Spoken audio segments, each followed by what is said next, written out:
यानंतरची एक मोठी बातमी आहे। हरलेले बाळासाहेब थोरात काँग्रेसमध्ये आता सक्रिय झालेत। कांदा प्रश्नावरती नाशिकमध्ये थोरातांनी मोर्चा काढलेला आहे। थोरातांच्या नेतृत्वामध्ये सध्या कांदा प्रश्न आता मोर्चा निघतोय।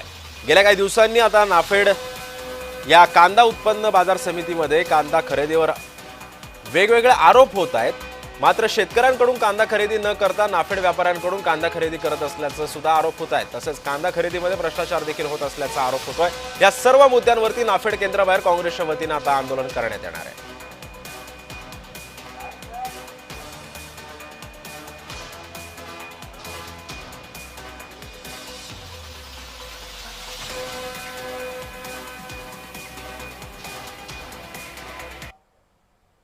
या संदर्भामध्ये अधिक माहिती देण्यासाठी आमचे प्रतिनिधी किरण गोटूर सध्या आपल्या सोबत आहे। किरण, कांद्याचा प्रश्न अजूनही महाराष्ट्रामधून सुटत नाहीये। कायम निर्यातीवरती असेल आणि अनेक कांदा उत्पादक शेतकऱ्यांना काहीसा दिलासा मिळत नाहीये। हे नेमकं का होतंय आणि आज काँग्रेसला सुद्धा या आंदोलनाची हाक दिलेली आहे? सिद्धेश, कांदा प्रश्न गेल्या अनेक वर्षांपासून महाराष्ट्रामध्ये गंभीर होत चाललेला आहे।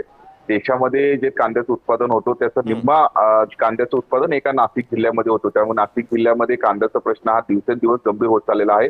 आता सुद्धा मागच्या काही दिवसांपासून कांद्याचे दर हे घसरलेले आहेत। कांद्याला जे अनुदान देण्याची मागणी किंवा जे हमीभाव देण्याची मागणी ही गेल्या अनेक वर्षांपासून आहे, पण ते अद्याप पूर्ण झालेली नाहीत। त्यामुळे जेव्हा कांद्याचे दर कोसळतात तेव्हा कांदा उत्पादक शेतकरी आक्रमक होतो। आज सुद्धा या सगळ्या मुद्द्यावरती, काल दिल्लीमध्ये सुद्धा कांद्याच्या मुद्द्यावरती काही खासदारांनी आंदोलन केलेलं आहे।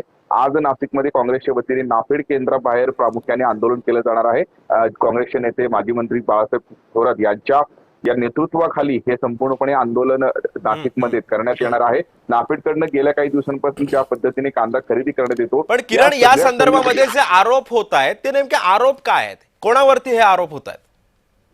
नाफेड ही एक संस्था आहे। केंद्राच्या माध्यमातून जेव्हा कांद्याचे दर घसरते नाफेडकडनं कांदा खरेदी करण्यात येतो, पण कांदा खरेदी जे करण्यात येत आहे नाफेडच्या माध्यमातून या सगळ्या खरेदीमध्ये मोठ्या प्रमाणात भ्रष्टाचार झालेला आहे। आणि त्याच पद्धतीने नाफेड हे कांदा उत्पादक शेतकऱ्यांकडनं कांदा खरेदी करत नाही, तर ते व्यापाऱ्यांकडनं कांदा खरेदी करत आहे, अशा पद्धतीचे आक्षेप आहेत। आणि याच आक्षेपावरती गेल्या काही दिवसांपासून वेगवेगळ्या संघटना आंदोलन करत आहेत। आज सुद्धा काँग्रेसच्या वतीने जे नाशिकमधलं नाफेड केंद्र आहे त्या केंद्राबाहेर आंदोलन करण्यात येणार आहे आणि काँग्रेसचे नेते माजी मंत्री बाळासाहेब थोरात यांच्या नेतृत्वाखाली हे आंदोलन होईल। त्यामुळे या आंदोलन दरम्यान काय काय नवीन मागण्या होतात आणि नाफेडकडनं काय भूमिका घेतलं जातं हे बघणं महत्त्वाचं आहे। नक्कीच किरण, तुम्ही सोबतच राहा। आणखी काही बातम्यांचे अपडेट्स तुमच्याकडून घ्यायचे आहेत।